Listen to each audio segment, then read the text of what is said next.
সাতক্ষীরায় জামায়াত নেতা কট। এদিকে পটুয়াখালী মির্জাগঞ্জ উপজেলার মাধবখালী ইউনিয়নে জামায়াত নেতা কট। এদিকে পটুয়াখালী অবৈধ মেলামেশার সময় নারীসহ জামায়াত নেতা কট। ভাই হইতেছেটা কি বলেন তো?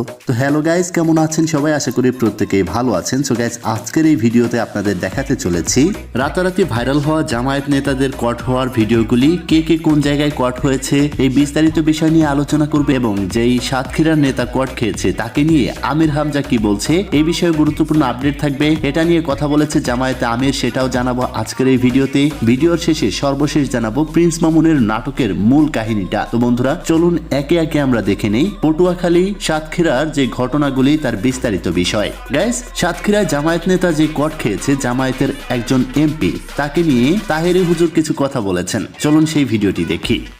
এই যে লোকটা ধরা খাইছে না, এই লোকটা দেখলাম নির্বাচনের সময় এভাবে সাদা পর্দা লাগাইছে। এই পাশে মেয়েরা আর এই পাশে কোনি দাঁড়ায় দাঁড়ায় পর্দার কাছে যায়, এমনি এমনি কয় আপনারা ভালো করে চলবেন, পর্দা করবেন। আর হোটেলে যায় একসাথে মেয়ের বয়স 14, বাপের বয়স 36, তাইনের বয়স 75। আল্লাহ পাক আমাকে বাঁচিয়ে রেখেছেন কেন জানি না। আমি এমপি হতে চাই না, আমি আপনাদের সেবক হতে চাই। আমি এমপি হতে চাই না, আমি আপনাদের সেবক হতে চাই, আপনাদের খাদেম হতে চাই। আশা করি আগামী 12 তারিখের নির্বাচনে আপনাকে চাঁদাবাজ লুণ্ঠন রোকবার জন্য। প্রিয় দর্শক, এই সাতক্ষীরার যে ভিডিওটা ভাইরাল হয়েছে জামায়াত নেতার, এটাকে প্রথমে এআই বলে চালিয়ে দিয়েছিল জামায়াতের যারা ঊর্ধ্বতন কর্মকর্তা রয়েছে এবং জামায়াতের পাঁচাটা যে কর্মীগুলা রয়েছে তারা। মাইন্ডে নিয়েন না, কারণ এটা যে কুকাজ করেছে তাদেরকে নিয়ে কথা বলা।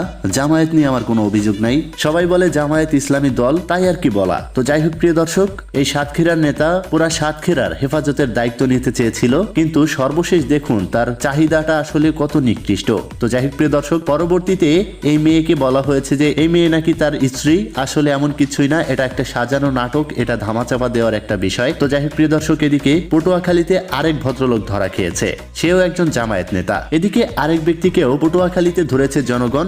সর্বশেষ তার শিকড়ে হাত দিয়ে জানা গেল সেও একজন জামায়াত নেতা। তো যাই হোক প্রিয় দর্শক, এই জামায়াতের মান সম্মান ডুবিয়ে দিবে এইসব লুচু নেতাগুলি। তো যাই হোক গাইজ, অস্থির বাঙালিদের এটাই হচ্ছে মূল বিষয়। এই বিষয় নিয়ে আমাদের জামায়াত আমির সে কি বলেছেন জানেন? জামায়াত ফেরেশতাদের দল নয়, আমরাও মানুষ, আমাদেরও চাহিদা রয়েছে, এটাই তিনি ইশারা ইঙ্গিত দিয়েছেন হয়তো। তো যাই হোক প্রিয় দর্শক, এবার আসি প্রিন্স মামুন সম্পর্কে। গাইস, প্রিন্স মামুন এবং লায়লার কাহিনী অনেক আগে থেকে আপনারা শুনে আসতেছেন।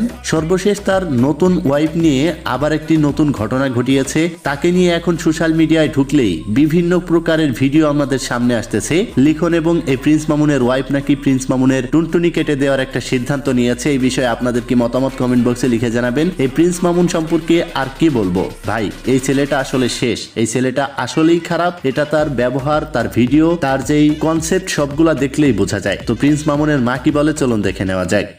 ঝগড়ার মূল কাহিনী হচ্ছে লিখন আর লাইলা। বাবা, এটা বিচার তোমাদের কাছে আমার দেওয়া।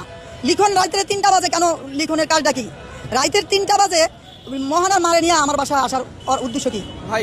কেন আছে? জঘন্য হলে একটা মানুষ মায়ের বয়সে একটা মাকে বলতে পারে যে তোর সাথে আমি বাঁচবো, তোর সাথে আমি দেখবো, দেখাবো তোকে যে আমি কি আদৌ পুরুষ নাকি আমি।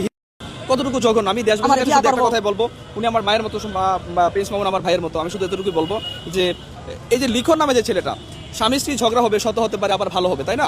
সেখানে লিখন নামে যে ছেলেটা, এই ছেলে এসে যে এই সংসারগুলোতে অশান্তিগুলো সৃষ্টি করতেছে, তার বিচারটা দেশবাসীর কাছে দিচ্ছে। নারীর নেশা বড় খারাপ নেশা, যেটা এই জামায়াত নেতাদেরকে ডুবিয়ে দিয়েছে, তাদের মান সম্মান। তো প্রিয় দর্শক, এইসব কাজ থেকে আপনারা একটু সতর্ক থাকার চেষ্টা করবেন। এই ছিল আজকের ভিডিও, দেখা হচ্ছে পরবর্তী ভিডিওতে। ততক্ষণ আর সবাই ভালো থাকুন, সুস্থ থাকুন, খোদা হাফেজ।